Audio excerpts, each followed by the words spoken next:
Welcome friends, welcome back to the kitchen, welcome back to Sunday morning, the old cookbook show. Today we're going to do a recipe out of the Blue Book of Cookery. This version was printed in 1932, but it is still a first edition even though it was first published in 1926. The idea there is that there were no changes between 1926 and 1932. There are later versions of this cookbook that go into the 1940s and 50s that would have had changes. It's not a community cookbook. But a lot of the recipes are attributed to specific people. Like the recipe we're going to do today is called Mrs. Dudley's Ginger Pound Cake. So in this bowl I have flour. I just put in baking soda, cinnamon, ginger, pretty large amount of ginger, and some baking soda.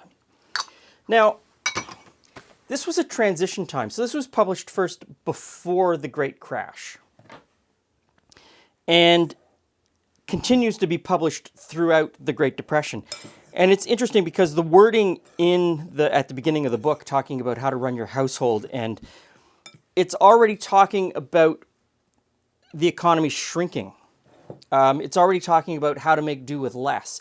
It's already talking about how to run your household if you can no longer afford a full complement of maids, and maybe you can only afford 2 maids or 1 maid, or heaven forbid, you can't afford a maid at all, and you have to do all of the work yourself. So there's all of these sections at the beginning that talk about all of these things that were on the minds of households in this time period.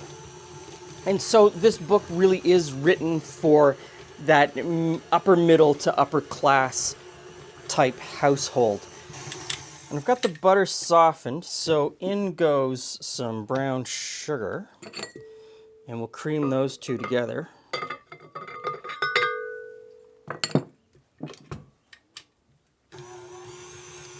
And it's one of those books where some of the concepts and ideas are woefully out of date.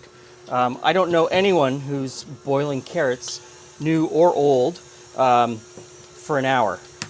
So some of that information is woefully outdated, but a lot of the recipes in this book are spot on and would work really well today. And some of the recipes would work really well today because they take into account the idea of a shrinking economy. And how it's getting tougher for some people. There are some fantastic ideas in here. So it asks for eggs, and it asks for the eggs to be whipped separately before putting them with the brown sugar and the butter.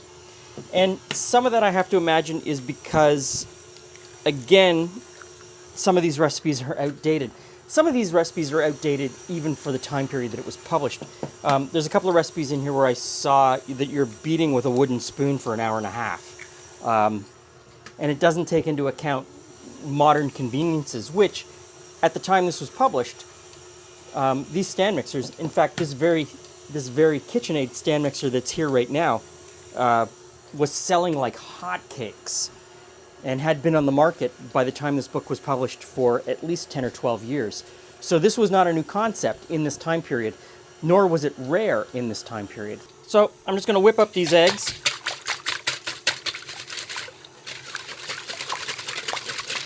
Okay, I'm going to say that is a stiff froth. Looks pretty frothy to me. So we add this to the creamed butter and sugar, and we continue to beat it. So let's get it in there. Really frothy. Let me get a spatula and we'll get it all in there.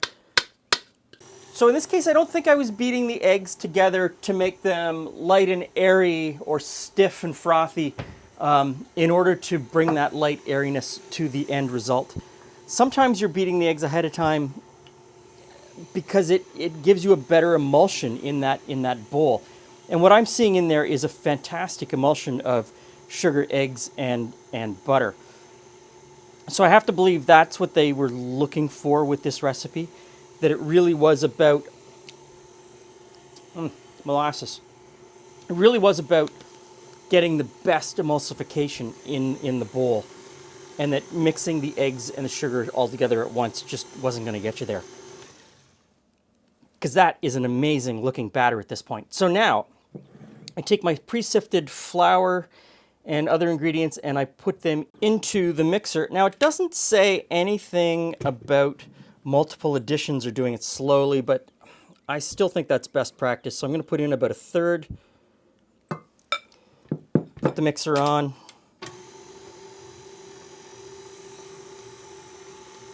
And then I'll just keep adding a little bit more and a little bit more. Okay, I'm going to scrape it down. Now at this point, I add the sour cream and the molasses.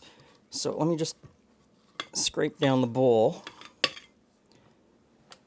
so that we can get a really good mix. It's a great looking cake batter. It really is a great looking cake batter. Tastes pretty good too. Okay, so 1 cup of sour cream.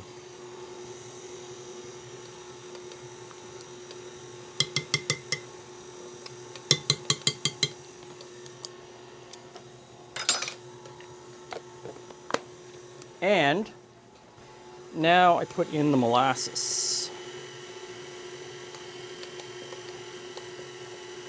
I know, if I sprayed the inside of this with cooking spray, it would just slide right out. You can tell me every time I use molasses, but it's never going to happen. I'm never going to do that.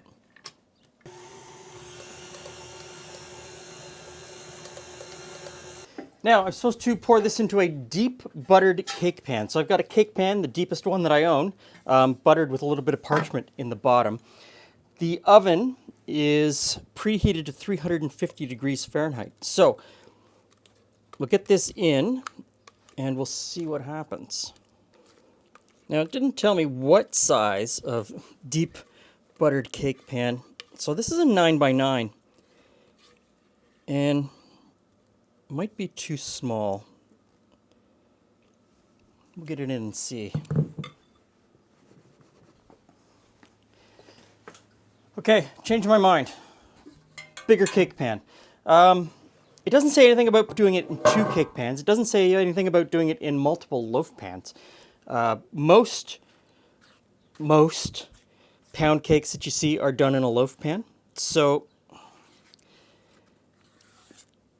I'm gonna err on the side of caution, and I'm gonna put it into this larger pan and see what happens. Okay, yeah, that looks better, much better. Into the oven.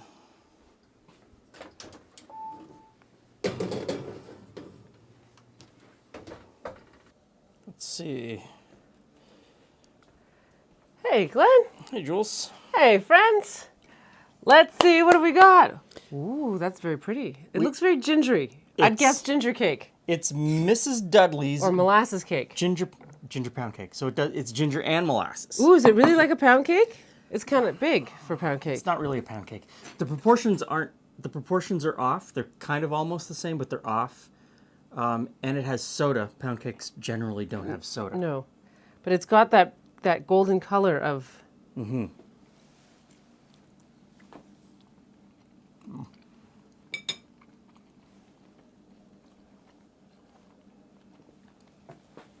That's got some great texture. Yeah, I would add more ginger. but it's still got really good ginger flavor, and the ginger and the molasses are playing really nicely together.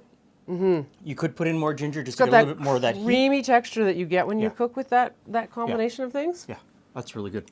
Okay. Sometimes molasses and ginger together can be overpowering. No, this is a nice ratio. Yeah. Mm-hmm. Okay, I'm digging that. And the rectangular pan was the way to go. The square pan just would not have worked. I don't know, like. It wasn't deep enough.